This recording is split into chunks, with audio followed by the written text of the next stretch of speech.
யாருக்கு தான் பிடிக்காது? நாம எல்லாருக்கும் நாம விளையாண்டாலும் சரி, மத்தவங்க விளையாடுறத பார்த்தாலும் சரி, மனசுக்கு மகிழ்ச்சி தான். அதனால தான் விளையாட்டை விரும்பி பார்க்குறோம், விளையாடுறோம். இப்ப நாம பார்க்க போற விளையாட்டுகள் இருக்கே, அது அத்தனையும் விளையாடினவரு தன்னோட சுய இன்பத்துக்காக விளையாடல. மனித உயிர்கள் பயன்பெற, வீடு வேறு அடைய விளையாடின விளையாட்டுகள். ஆமா, சிவபெருமான் விளையாடிய 64 திருவிளையாடல்களை தான் சொல்றேன். மதுரை நாயகன் சொக்கநாதன் விளையாடின விளையாட்டுகள் 1 இல்ல 2 இல்ல 64 விளையாட்டுகள். எல்லா விளையாட்டுகள்லையும் ஆட்டநாயகன் அபார வெற்றி தான். சிவபெருமான் பூமிக்கு வந்து அடியவர்கள் துயரத்தை போக்குறதுக்காக அருள் செய்த லீலைகள் தான் 64 திருவிளையாடல்கள். சிவபெருமான் மதுரைக்கு சோமசுந்தரர் அப்படிங்கிற பேர்ல கோயில் கொள்வதற்காக ஒரு விளையாட்டு விளையாண்டார். அந்த விளையாட பத்தி தான் இப்ப நான் உங்களுக்கு சொல்ல போறேன். இந்திரன் பழிதீர்த்த படலம் அப்படிங்கிற திருவிளையாடல் கதையை கேட்கலாமா? ஒரு நாள் இந்திரன் தேவலோகத்துல மதுவை குடிச்சிட்டு ரம்பை, ஊர்வசி, மேனகை அப்படிங்கிற தேவ மகளிர்களோட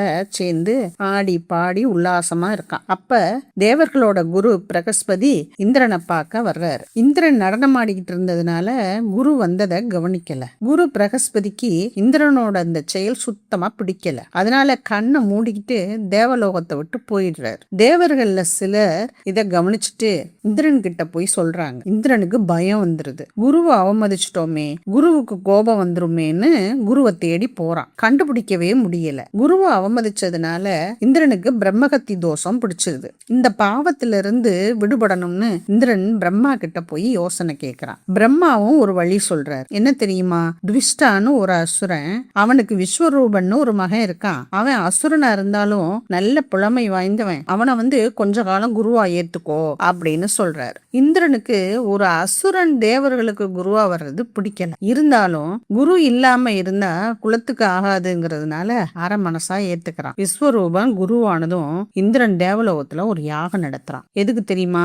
ஒண்ணு, தனக்கு குருவை அவமதிச்சா பாவம் நீங்கணும். 2வது, தேவர்களும் நல்லா இருக்கணும். இந்த 2 காரணத்துக்காகவும் யாகம் நடத்துறான். இந்த யாகத்துல விஸ்வரூபன் வெளியே நல்லவன் மாதிரியே நடிக்கிறான். யாருக்கும் தெரியாம அசுரர்களுக்காக மந்திரங்களை சொல்றான், நெய்ய ஊத்துறான். இத இந்திரன் கண்டுபிடிச்சுதான். உடனே கோவத்துல தன்னோட வஜ்ராயுதத்தை எடுத்து குரு விஸ்வரூபனை தாக்குறான். வஜ்ராயுதம் ரொம்ப வலிமை வாய்ந்தது. அது விஸ்வரூபனோட 3 தலைகளையும் வெட்டிருது. 3 தலைகளும் பறவைகளை மாறி ரொம்ப தூரத்துல போய் விழுந்துருது. இப்ப இந்திரனுக்கு குருவை கொன்னதுனால திரும்பவும் பிரம்மகத்தி தோஷம் பிடிச்சிருது. இந்திரன் விஸ்வரூபனை கொன்னதும் அவனோட தந்தை துவிஷ்டாக்கு ரொம்ப கோபம் வந்துருது. கடுமையா யாகம் செய்யறான். அந்த யாகத்துல இருந்து விருத்ராசுரன் அப்படிங்கிற ஒரு அசுரனை உருவாக்குறான். விருத்ராசுரன் 40 கைகளோட இருக்கான். பல்லெல்லாம் பெருசு பெருசா இருக்கு. நினைச்சபடி உருவத்தை பெருசாக்குற சக்தியையும் துஷ்டா அவனுக்கு கொடுக்கறான். இந்திரன் அழிச்சிட்டு வான்னு சொல்லி விருத்ராசுரனை அனுப்பி வைக்கிறான். இந்திரனும் விருத்ராசுரனும் வான்வெளியில சண்டை போடுறாங்க.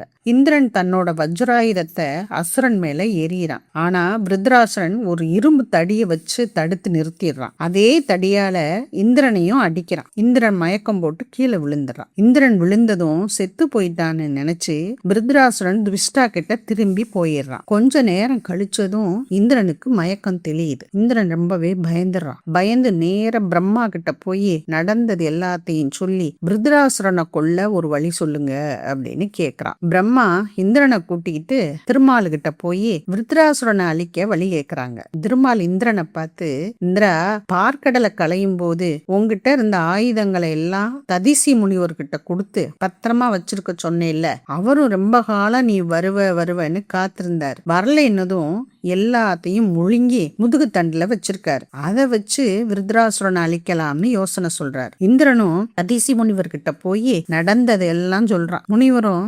தேவர்களுக்காக என் உசுரையும் கொடுப்பேன் அப்படின்னு சொல்லி மூச்சு அடக்கி உயிரை விட்டுறாரு. இந்திரன் அவரோட முதுகு தண்டை எடுத்துட்டு விருத்ராசுரன் கூட சண்டைக்கு போறான். விருத்ராசுரன் இந்திரனுக்கு பயந்து கடலுக்கு அடியில போய் மறைஞ்சு ஒளிஞ்சுக்கிறான். இந்திரனுக்கு கடலுக்கு அடியில இருக்கிற விருத்ராசுரனை கொல்ல வழி தெரியல. திரும்பவும் பிரம்மா கிட்ட போய் யோசனை கேட்கிறான். பிரம்மா அகத்திய முனிவர்கிட்ட போனா வழி கிடைக்கும்னு சொல்றாரு. இந்திரன் அகத்திய முனிவர்கிட்ட போய் உதவி கேட்கிறான். அகத்தியரு கடலை உளுந்த அளவுக்கு மாற்றி எல்லா தண்ணியும் குடிச்சிடுறாரு. தண்ணி வத்தி போனதும் இந்திரன் விருத்ராசுரன் மேல முதுகு தண்டை வீசுறான். அவனும் கீழே விழுந்து இறந்து போறான்.